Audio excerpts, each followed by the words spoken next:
بسم اللہ الرحمن الرحیم الصلاۃ والسلام علی اشرف المرسلین یا کنا عبدو یا کنا ستوں دیکھنے سننے والوں کو السلام علیکم. میں ہوں آپ کا میزبان مدثر منیر اور آپ دیکھ رہے ہیں یوٹیوب چینل بفروش آفیشل. ناظرین، سب سے پہلے بات کرتے ہیں خان کی. بڑے جو سیریس قسم کے جو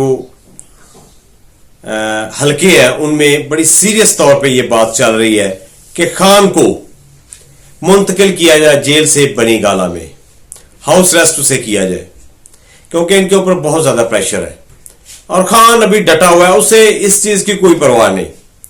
اور یہ میری اپنی ذاتی ہے کہ شاید وہ اس پہ مانے بھی نہ. خان کی رہائی ابھی قریب ہے، ہر انٹرنیشنل لیول پہ ان پہ بہت زیادہ پریشر آ رہا ہے. اور یہ جو عدلیہ ہے جب یہ میرٹ پہ کام شروع کرے گی تو اس نے کمال کر دینا. میرٹ پہ جب بات ہوگی تو خان باہر ہوگا.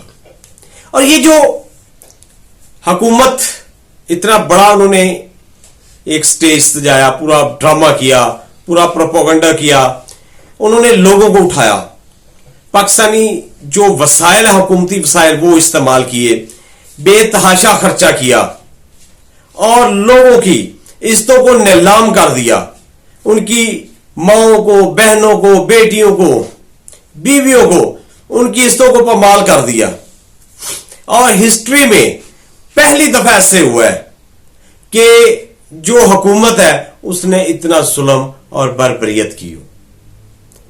یہ جو سب کچھ ہوا ہے اور وہ لوگ جو بکے ہیں 5 ارب تک ان کو آفر دی گئی ہے. اور یہ کیسا انصاف، کیسی.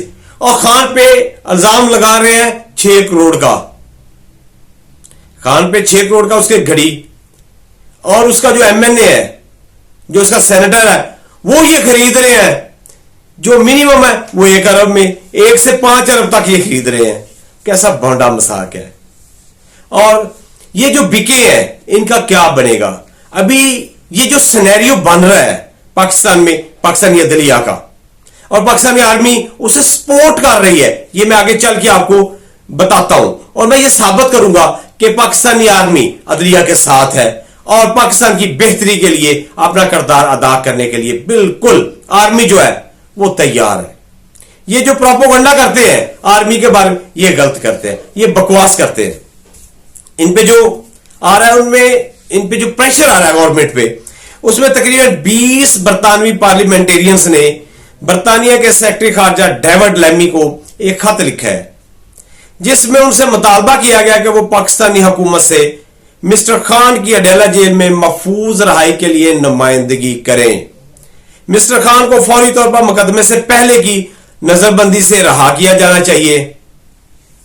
ایک ملک کے طور پر ہمارا فرض ہے کہ ہم ہر جگہ انسانی حقوق، جمہوریت اور بین الاقوامی قانون کے لیے کھڑے ہوں. یہ بڑی زبردست ایک مووی ہوئی ہے. عمران خان پاکستان کے واحد آدمی ہے، شدید زخمی ہو کر بیرون ملک کبھی علاج کے لیے نہیں گئے. عمران واحد آدمی ہے، بیرون ملک میں کوئی جائیداد نہیں ہے. اور خان واحد لیڈر ہے جس نے مرنے کے بعد اپنے ساری جائیداد شوکت خانم پاکستان کے لیے وقف کیا ہوا ہے. اور یہ واحد لیڈر ہے جسے حکومت وقت چاہیے یہ باہر جائے علاج کے لیے، چاہے کسی اور بہانے، لیکن وہ نہیں جا رہا. کیوں نہیں جا رہا؟ صرف آپ کے لیے، پاکستانی عوام کے لیے، پاکستان کی بہتری کے لیے. اور یہ جو ہمارے بڑے سینئر ہیں چودھری جاوید صاحب، انہوں نے کہا کہ جس دن عمران خان جیل سے باہر آیا یہ حکومت ختم ہو جائے گی. وہ لوگ غیر مسلم ضرور ہیں لیکن حق اور سچ کے ساتھ کھڑے ہوتے ہیں. یہ امریکہ اور برطانیہ کے بارے میں بات کر رہے ہیں کہ وہ حق اور سچ کے ساتھ کھڑے ہیں. اور میں نے جو کہا تھا کہ آرمی عدلیہ کے ساتھ ہے، اس کی ایک چھوٹی سی جھلک چیف جسٹس کی حلف برداری کی تقریب میں آرمی چیف کی یحییٰ افریدی، چیف جسٹس جو بنے ہیں، کی والدہ کو مبارکباد. Chief justice of Pakistan mister justice Yahya Afridi کی والدہ کو ایوان صدر میں حلف برداری کی تقریب میں سپاہ سالار پاکستان جنرل سید آصف منیر نے احتراماً اپنی نشست اٹھ کر ان کے پاس جا کر مبارکباد دی. مائیں سانجھی ہوتی ہیں، مائیں سانجھی ہوتی ہیں. یہ احترام ہے اور یہ ادب ہے کہ ان کی ماں تو ان کی بھی ماں کی طرح ہی ہے. ان کی والدہ نے آرمی چیف کا شکریہ ادا کیا اور کہا کہ آج ہمارے قبیلے، خاندان اور لوگوں کے لیے فخر کا لمحہ ہے، جس پر آرمی چیف نے کہا کہ ہمارے لیے بھی جسٹس یحییٰ، یہ آرمی چیف صاحب کہہ رہے ہیں ہمارے لیے جسٹس یحییٰ افریدی کا چیف جسٹس بننا فخر کی بات ہے۔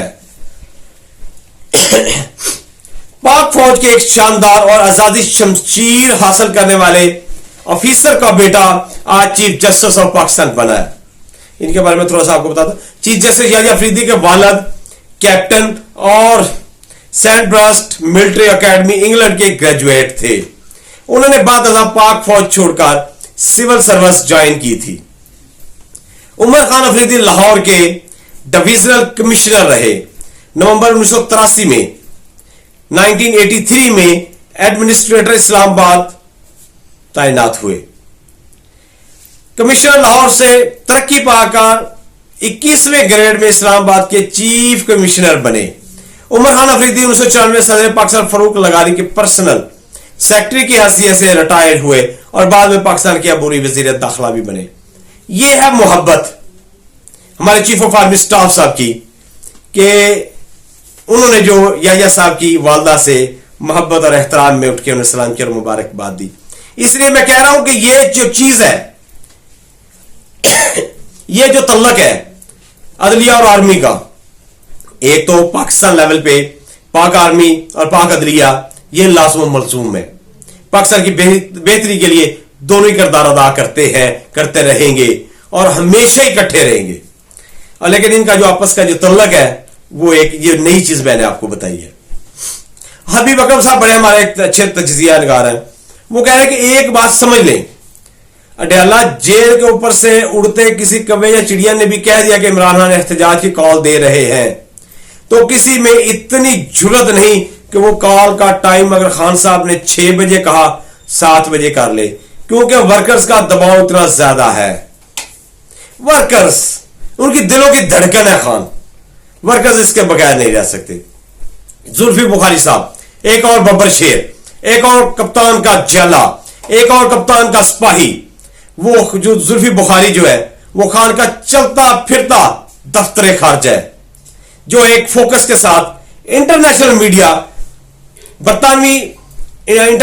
برطانوی ممبران پارلیمنٹ کو انگیج کر کے رکھے ہوئے ہے عمران خان کی رہائی کے لیے۔ خان کی رہائی بہت جلد ہوگی، سلمان اکرم راجہ، جو میں 2-3 دن سے کہہ رہا ہوں۔ نئے چیف جسٹس سے تعیناتی کے بعد سپریم کورٹ بار ایسوسیشن کے ہونے والے جو انتخابات ہیں وہ بھی موجودہ صورتحال میں بہت اہمیت اختیار کر گئے ہیں۔ مخصوص نشستوں کے سپریم کورٹ کے فیصلے پر کیسے عمل درآمد ہوگا؟ کل کا فل کورٹ اجلاس بہت اہم ہے۔ یہ جو الیکشن کمشنر ہے ہمارے اسکندر راجہ صاحب، ان کے لیے بڑے مشکلات ہیں، ٹائم آنے والا ہے۔ ان کے سر پہ جس نے ہاتھ رکھا تھا وہ تو انگلینڈ بھاگ گیا ہے، وہ تو ملک ہی چھوڑ کے چلا گیا ہے۔ دونوں کے دونوں 1-3 گھنٹے بعد دیکھیں، خان اپنا نواز شریف صاحب میرے محبوب قائد، میرے سچے اور پیارے لیڈر، تب آئے تھے جب قاضی فائز عیسیٰ پوائنٹ چیف جسٹس بن چکے تھے، اس کے بعد آئے، اور گئے کب ہے؟ جب ان کا آخری دن تھا، وہ جا رہے تھے، اس سے پہلے یہ ایئرپورٹ پہ پہنچ چکے تھے، کیونکہ ان کا آپس میں کوئی تعلق تو ہے نا، وہ آپ مجھ سے بہتر سمجھتے ہیں۔ اور ابھی ان 2 کرداروں کی وجہ سے یہ سپریم اپنا جو الیکشن کمیشن ہے اس پہ بڑا مشکل وقت ہے، کیونکہ قاضی فائز عیسیٰ بھی کہہ چکے، آن دا ریکارڈ ہے، وہ کہہ چکے ہیں کہ الیکشن کمیشن نے ہمارے کیس کی غلط تشریح کی ہے۔ تو اس کا کل بہت اچھی خبریں آ رہی ہیں ناظرین، پی ٹی آئی کے لیے، عوام کے لیے، اور خان اپنی جرت بہادری کے ساتھ ڈٹا ہوا ہے۔ اور آج 27 اکتوبر ہے، افسوس کا دن ہے۔ آج کے دن 1947 میں خبیث انڈیا نے، کمینے انڈیا نے ہمارے شاہراہ پہ اس نے قبضہ کر لیا تھا، جیسے قائد اعظم صاحب نے کہا تھا کشمیر پاکستان کی شاہراہ ہے، اس پہ اس نے قبضہ کیا۔ آج اس کے 77 سال پورے ہو گئے۔ اس کو میں تھوڑا سا آپ کو بتا، مقبوضہ کشمیر پر